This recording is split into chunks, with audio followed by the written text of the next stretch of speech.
E aí, já pensou em ganhar muito dinheiro com um canal de corte igual esse daqui que você está assistindo? No primeiro link da descrição temos um aulão para você que quer começar um canal de cortes e faturar muito aqui na internet. Também teremos planilhas que irão te ajudar na hora de organizar a produção do seu canal. Tá esperando o quê?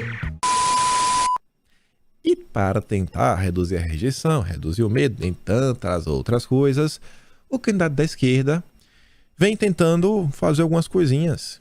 Antes de falar, eu já pensei que já tá aqui no meio, esqueci que tinha essa notícia. Uma coisa que também a gente vem batendo na tecla, porque toda a imprensa está batendo nessa tecla, isso aí começou inclusive ali no finalzinho do primeiro turno, é a questão das abstenções.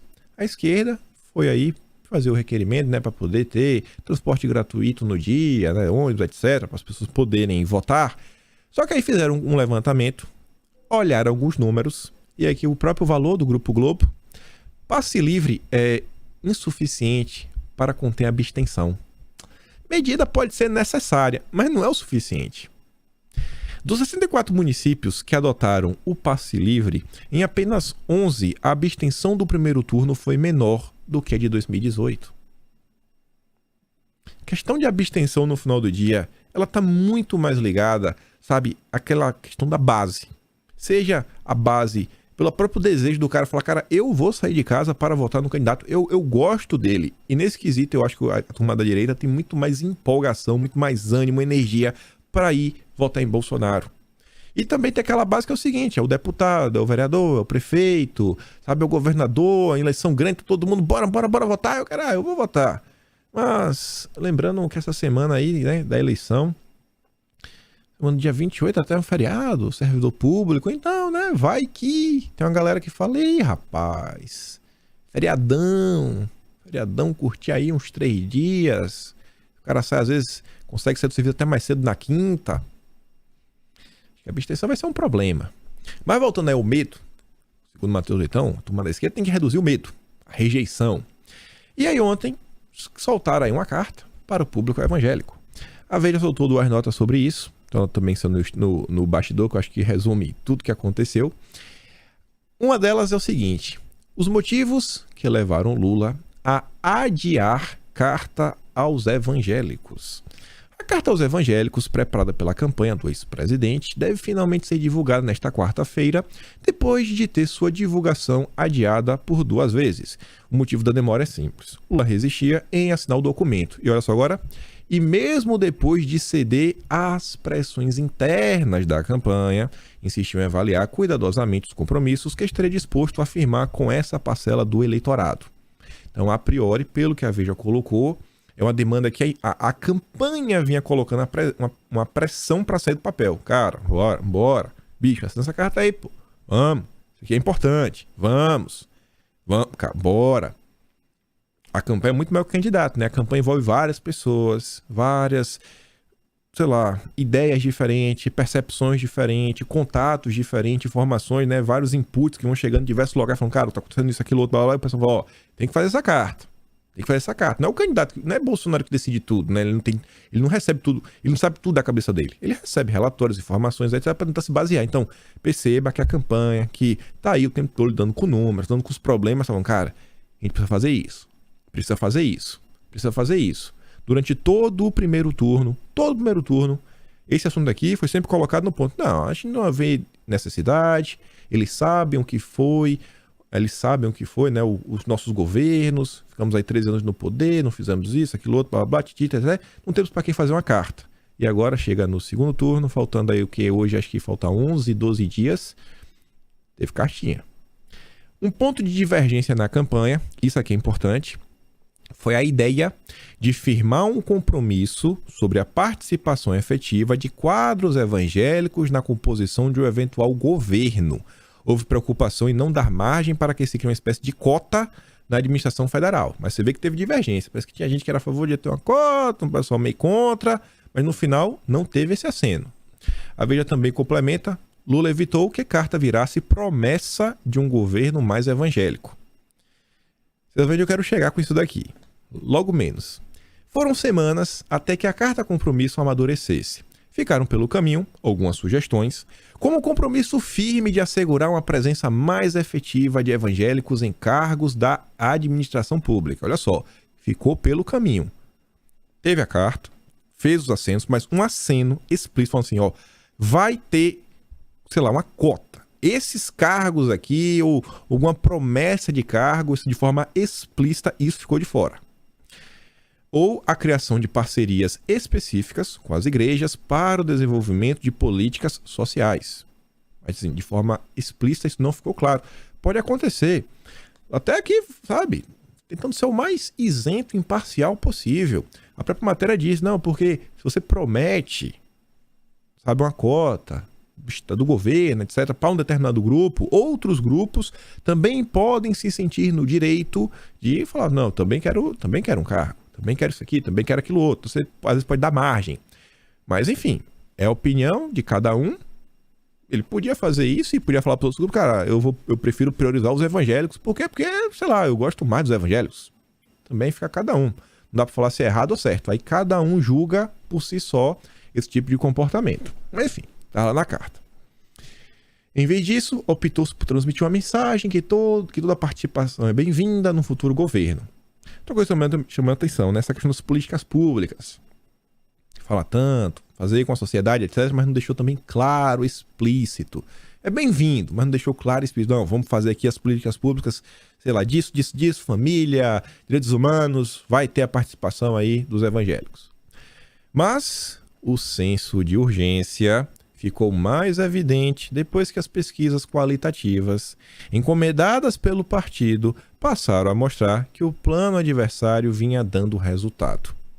Aqui o que ele está fazendo, né? Falando que não sabia se ia ter carta ou não. E aí, quando começam as pesquisas qualitativas, mostrando como é que os evangélicos estavam vendo uma coisa ou outra, falando, cara, a gente vai ter que fazer porque o outro candidato, né, Bolsonaro, tá indo melhor. Inclusive, até o Datafolha mostra que o Bolsonaro segue crescendo entre os evangélicos, aumentando a sua vantagem.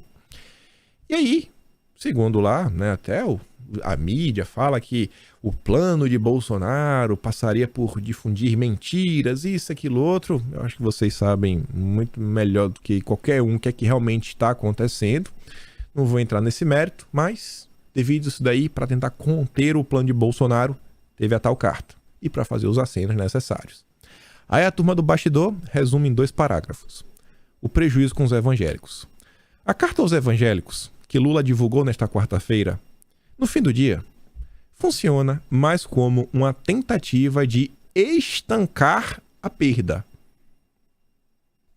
Isso aqui lembra um pouco segurar a vantagem, né? Mas é pior, é estancar a perda. Segurar a vantagem é melhor do que estancar a perda, do que ganhar votos entre este público. Foi uma concessão necessária devido à campanha suja, mas consistente de Jair Bolsonaro. Segundo a Tomás, Bolsonaro vem fazendo uma campanha suja. Já virou clichê dizer que o PT perdeu o bonde do eleitorado evangélico nos últimos 10 anos. É verdade, mas há 11 dias da eleição, não há o que a campanha de Lula, né, possa fazer para recuperar isso. Só pode tentar reduzir o prejuízo. Ainda assim, faz isso com atraso. E aí, sobre a questão dos evangélicos, eu trouxe aqui duas notícias do ano de 2019, porque, assim, promessas são promessas, fatos são fatos, né? São coisas que já aconteceram, concretas. Não dá para negar que aquilo rolou. Primeira notícia é do dia 2 de janeiro de 2019. A turma da esquerda não quis fazer nenhum aceno explícito com relação a cargos. Não quis. Não quis. Pode ter. Falou que toda a presença é bem-vinda. 2 de janeiro de 2019. Estado é laico, mas esta ministra é terrivelmente cristã, diz Damares ao assumir direitos humanos. É fato. Quem foi que Bolsonaro colocou nos direitos humanos? Ministra Damares. A Damares. Nova ministra da Mulher, Família e Direitos Humanos é pastora evangélica e já disse que família brasileira corre riscos em razão do Plano Nacional de Direitos Humanos. Eu ainda te recomendo ler essa matéria da Globo. Veja o que a própria Globo está falando sobre o Plano Nacional de Direitos Humanos. Só escreva esse título no Google, vá e você mesmo dê uma lida. Fatos. Vamos falar de fatos. E agora também vamos falar de promessa, que se concretizou e virou um fato. Em 31 de maio de 2019, pelo que eu tentei, né, em busca temporal, foi a primeira vez que eu consegui achar Bolsonaro falando: será que não está na hora de termos um ministro no Supremo evangélico? Que depois virou terrivelmente evangélico, diz Bolsonaro, em evento religioso. Assim, acho que não dá para negar que Bolsonaro, ele fez diversos acenos, ele tomou diversas decisões e ele realmente deu espaço. Deu espaço. Assim, não é questão de ser bem-vindo, é questão assim, de realidade. Ó, isso aqui aconteceu durante o governo. E ele prometeu,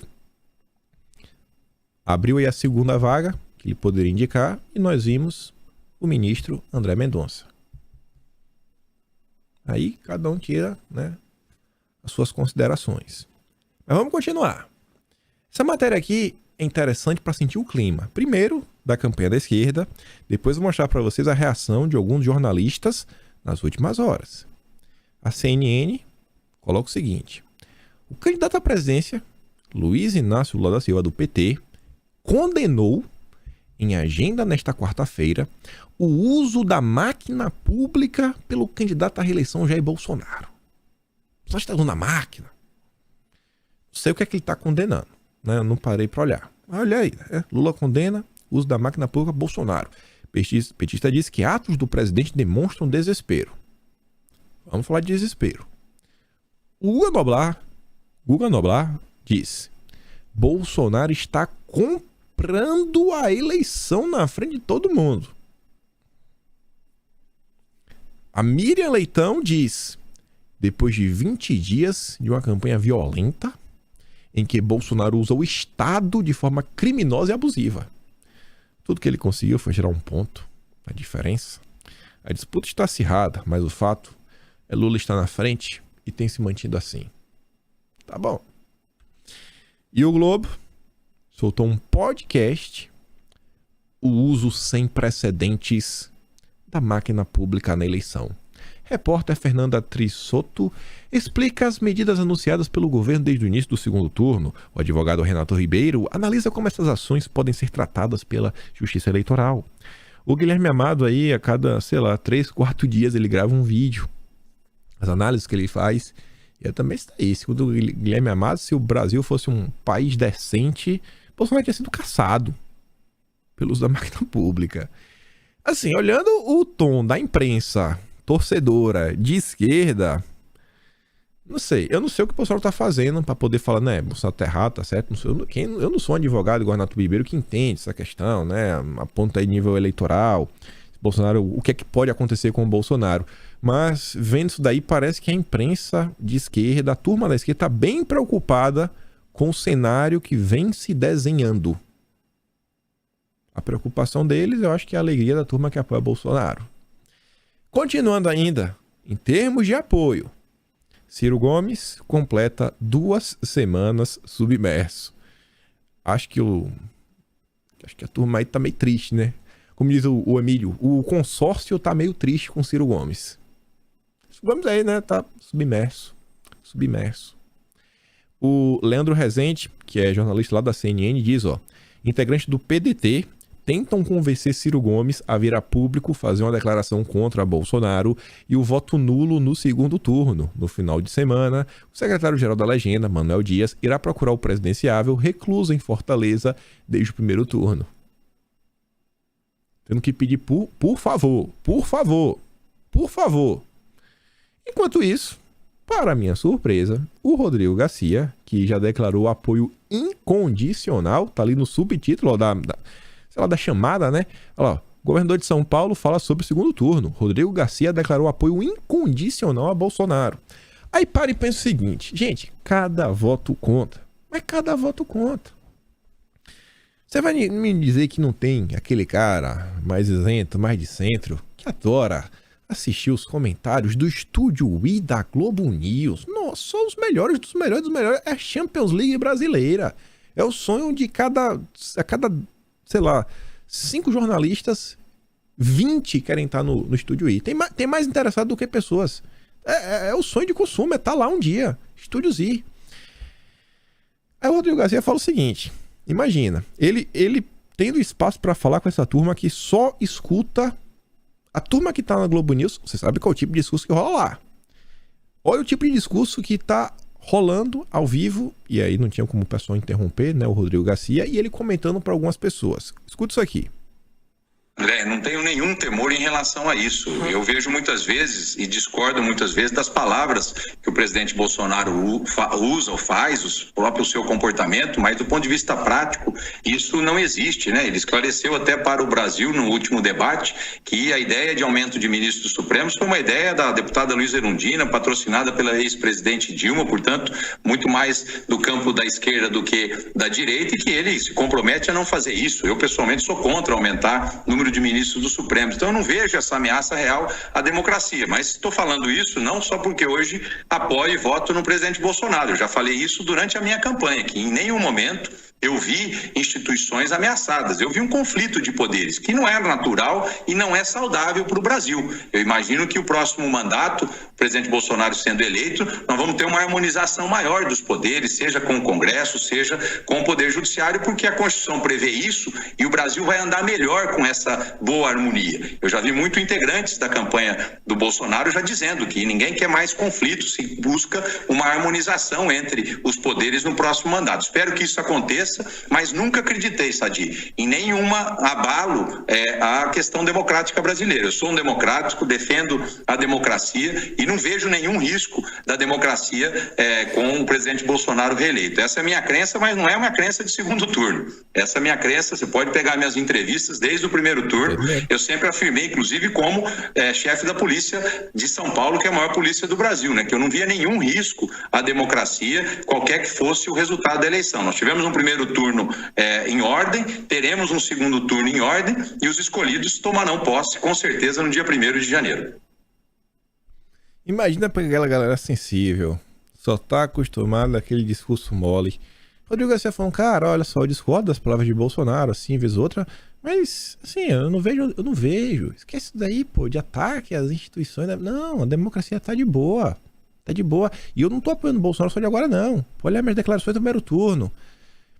Eu acho que um tipo de declaração como essa faz algumas pessoas que estão assistindo pensar, cara, pô, Rodrigo Garcia tá falando, né? Tô aqui em São Paulo. Rodrigo Garcia tá apoiando já o Tarcísio. O Tarcísio não tem muita coisa contra. Quem sabe aí, né? Acho que quem sabe eu voto em Bolsonaro. Quem sabe eu voto em Bolsonaro. Independente, é bom você ver o apoio. Aí ele fala, pô, o governo quer harmonia, o governo quer pacificação. É dos poderes. Colocar o país no trilho. Que faz muita gente pensar. Acho que é o tipo de comentário que faz muita gente pensar. A gente tem que olhar para isso daqui não com a nossa cabeça. A gente tem que olhar isso daqui com a cabeça do isentão. Sabe? Aqueles argumentos que funcionam com a gente, que assim, quando o cara já entende o que tá acontecendo, quando o cara não tem muito frufru, cara, tomou uma decisão, tá fácil. Mas tem que olhar também o que tá fora da bolha. A bolha já tá conquistada. Bolsonaro não precisa mais fazer um aceno pra direita. Até dia 30, Bolsonaro não precisa fazer nenhum aceno pra direita. Ele precisa estar mitando. Isso aí dele. Não precisa. Até o dia 30, o que ele tem que fazer é aumentar cada vez mais. É uma eleição para cargo majoritário, ou seja, tem que falar para a maioria. Ele tem que conquistar a maioria cada vez mais, sair da direita e se aproximar dos eleitores do centro. Já pensou se Bolsonaro ele consegue conquistar o eleitor da centro-esquerda? Tu ia achar ruim? Eu não acho. Eu sei o que Bolsonaro é, eu sei o que ele defende. Eu sei o que ele fala dos próximos 30 dias, eu falo, de boa. Vamos que vamos. É nosso, Bolsonaro. Leva. É fazer o gol. Hoje, inclusive, vai ter aí um jantar São Paulo com Bolsonaro, Tarcísio, Rodrigo Garcia.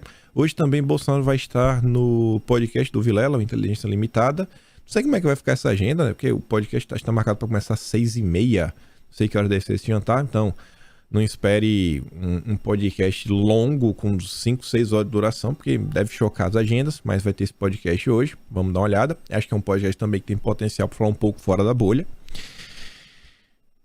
Ontem, o Felipe Dávila, toda hora me atrapalhando nesse cidadão, fez algumas postagens aí que também me surpreenderam. O Felipe Dávila veio a público declarar apoio no Tarcísio. E assim, qualquer voto é voto. Qualquer apoio é apoio. Qualquer apoio é apoio. Mas o Felipe Dávila tinha falado que ia votar nulo. Bom, No dia de ontem, ele fez uma postagem. E aí que entra naquele ponto, né? Tem hora que o cara apanha tanto, mas apanha tanto que as pessoas começam a ficar com pena. E eu acho que as pessoas estão vendo o que está acontecendo com a direita. Ontem eu vi uma postagem, até compartilhei no Twitter, de uma menina chamada Thaís. Nunca vi na vida. Ela se define como não sei se é libertária, anarcocapitalista, algo assim do gênero.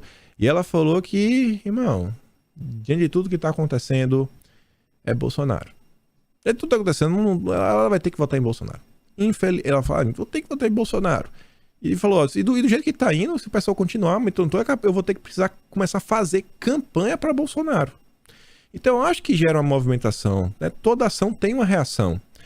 O Felipe Dávila, ele fez uma thread, quem quiser dar uma lida, eu não quero entrar nas críticas sobre alguns pontos que ele faz, mas ele termina falando, ó, o nosso país corre um grave risco. O PT deixou muito claro os seus planos de controlar os fatos e a verdade. É preciso saber que não vamos salvar a democracia pelas mãos de quem tenta colocar uma mordaça no povo brasileiro. Então assim, eu acho que até aquela história do voto nulo dele tá meio diferente, né? Um pouquinho, apoio ao Tarcísio, se declarando contra a turma da esquerda. Se tiver... pronto, eu não botei aqui. Pra ser bem justo, ontem o candidato da esquerda ele ganhou o apoio dos artistas. Os artistas se juntaram para cantar a música dele, aquela música clássica, Brilha uma Estrela, lá no Leblon. Eu acho que foi no Leblon, no Teatro do Leblon, se eu não estou enganado. Tinha vários artistas. Foi o apoio que ele recebeu. Agora o Bolsonaro está recebendo esse tipo de apoio nas redes sociais também. Aliados de Lula admitem ser impossível vencer Bolsonaro no Rio. Esse é uma coluna que deu a Gadelha, que escreveu foi o Gustavo Zucchi. Petistas apostam, no entanto, que Lula conseguirá reduzir vantagem de Bolsonaro com a ajuda de Simone Tebet. Será? Será? Eu acho que não, viu? Eu acho que Bolsonaro ele vai conseguir ampliar um pouco mais a distância dele no Rio de Janeiro. Pelo menos é o que eu torço.